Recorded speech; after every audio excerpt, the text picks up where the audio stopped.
Hello বন্ধুরা, সবাই কেমন আছেন? আজকে দেখাবো কিভাবে অ্যাকাউন্ট করবেন, কিভাবে ডিপোজিট করবেন। অ্যাকাউন্ট করার জন্য আমার ইউটিউবের পিন কমেন্টে লিঙ্ক থাকবে, সেই লিঙ্ক থেকে আপনারা অ্যাকাউন্ট করবেন। অ্যাকাউন্ট করার জন্য আপনাকে প্রথমে যেতে হবে এই সাইন আপে যেতে হবে। সাইন আপে যাওয়ার পর সর্বপ্রথম আপনাকে একটা ব্যবহারকারী নাম দিতে হবে। আমি একটা ব্যবহারকারী নাম দেব আমার পছন্দ অনুযায়ী। আপনার মতো করে আপনি একটা ব্যবহারকারী নাম দিয়ে দিবেন। হৃদয় 000555500। এটা হচ্ছে আমার ব্যবহারকারী নাম। তারপরে দিব পাসওয়ার্ড। পাসওয়ার্ডের প্রথম লেটার যেন বড় হাতের হয়, যেমন ABCD 1 2 3 4। এ হবে বড় হাতের আর বাকিগুলা হবে ছোট হাতের। পাসওয়ার্ডের প্রথম লেটার আপনাকে বড় হাতে দিতে হবে। তারপরে দিব কনফার্ম পাসওয়ার্ড। আমি সেম পাসওয়ার্ডটা আমি এখানে টাইপ করে লিখে দিব ABCD 1 2 3 4। এ হবে বড় হাতের আর বাকিগুলা দিব ছোট হাতের। পাসওয়ার্ড দেওয়ার পর তারপরে হচ্ছে ফুল নেম। আমার ফুল নেম আমি দিয়ে দিব MD হৃদয়।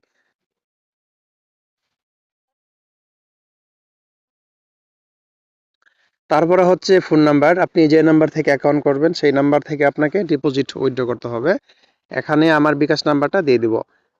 আপনাকে জিরো দিতে হবে না, জিরোটা আবার দিয়ে দিবেন।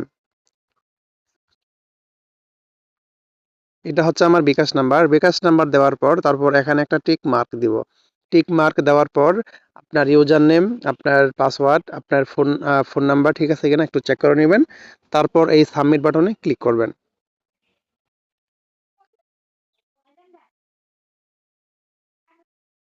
দেখতে পাচ্ছেন আমার অ্যাকাউন্টে রেজিস্ট্রেশন হয়ে গেছে। এখন দেখাবো আপনারা কিভাবে ফোন নাম্বার ভেরিফাই করবেন। আপনি যদি ফোন নাম্বার ভেরিফাই না করে যদি ডিপোজিট করেন তাহলে কিন্তু আপনার টাকা এর হবে না। অবশ্যই আপনাকে ফোন নাম্বারটি ভেরিফাই করতে হবে। ভেরিফাই করার জন্য আপনাকে যেতে হবে এই থ্রি ডট মেনুতে যেতে হবে। এই থ্রি ডট মেনুতে যাওয়ার পর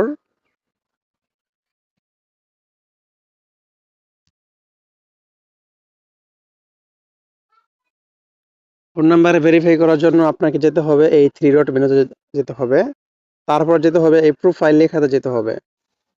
তারপর ব্যক্তিগত তথ্য এই লেখাতে যেতে হবে। দেখতে পাচ্ছেন আমার ফোন নাম্বারের ডান পাশে এই যে যাচাই করা হয়নি এই লেখাতে ক্লিক করতে হবে। এই লেখাতে ক্লিক করার পর তারপরে কোড পাঠান এই লেখাতে ক্লিক করতে হবে। দেখতে পাচ্ছেন আমাকে তারা 5 মিনিট সময় দিছে, এর মধ্যে তারা একটা আমাকে ওটিপি কোড পাঠাবে। তো আপনার নাম্বারে যে কোডটা পাঠাবে আপনি সেই কোডটা আপনি টাইপ করে লিখবেন। লিখার পর এই সাবমিট বাটনে ক্লিক করবেন। এই সাবমিট বাটনে ক্লিক করার সাথে সাথেই আপনার ফোন নাম্বারটি ভেরিফাইড হয়ে যাবে। এখন দেখাবো আপনারা কিভাবে ডিপোজিট করবেন। ডিপোজিট করার জন্য আপনাকে যেতে হবে এই ডিপোজিট অপশনে যেতে হবে। তারপর হচ্ছে বিকাশ নগদ। আপনি কিসের মাধ্যমে ডিপোজিট করতে চান? যদি আপনি নগদ থেকে করেন তাহলে আপনি এখান থেকে নগদটা সিলেক্ট করবেন। যদি আপনি বিকাশ থেকে করেন তাহলে আপনি এখান থেকে বিকাশটা সিলেক্ট করবেন। যেহেতু আমি বিকাশ থেকে করব আমি এখান থেকে বিকাশটা সিলেক্ট করব। তারপর হচ্ছে টাকার অ্যামাউন্ট। আমি চাচ্ছি যে 200 টাকা এখান থেকে ডিপোজিট করব। আমি এখানে 200 টাকা টাইপ করে লিখব। 200 টাকা টাইপ করে লিখার পর তারপর হচ্ছে এই সাবমিট বাটন, এই সাবমিট বাটনে ক্লিক করব। সাবমিট বাটনে ক্লিক করার পর তারা একটা আমাকে বিকাশ এজেন্ট নাম্বার দিবে। এটা হচ্ছে বিকাশ এজেন্ট নাম্বার। আমি এখান থেকে বিকাশ এজেন্ট নাম্বারটা কপি করব। কপি করে চলে যাব আমার বিকাশে চলে যাব। আমার বিকাশে চলে যাওয়ার পর আমি এখন 200 টাকা ক্যাশ আউট করব।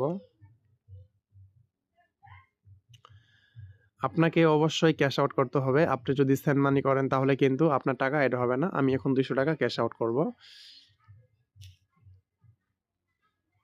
ক্যাশ আউট করার পর আপনাকে অবশ্যই একটা স্ক্রিনশট নিতে হবে। আর হচ্ছে ট্রানজ্যাকশন আইডি আপনাকে কপি করতে হবে। ক্যাশ আউট করার পর আমি এখন এই যে ট্রানজ্যাকশন আইডিটা কপি করব। এই ট্রানজ্যাকশন আইডি কপি করার পর আমি এখন পুনরায় ব্যাকে চলে যাব। যেটা আমি কপি করলাম ট্রানজ্যাকশন আইডি, এখানে পেস্ট করে দেব। পেস্ট করে দেওয়ার পর তারপরে সাবমিট করুন এই লেখাতে ক্লিক করব। এই লেখাতে ক্লিক করার পর সর্বোচ্চ 10 সেকেন্ড এর মধ্যে আমার টাকাটা যোগ হয়ে যাবে। যদি একটু ব্যাক দেই,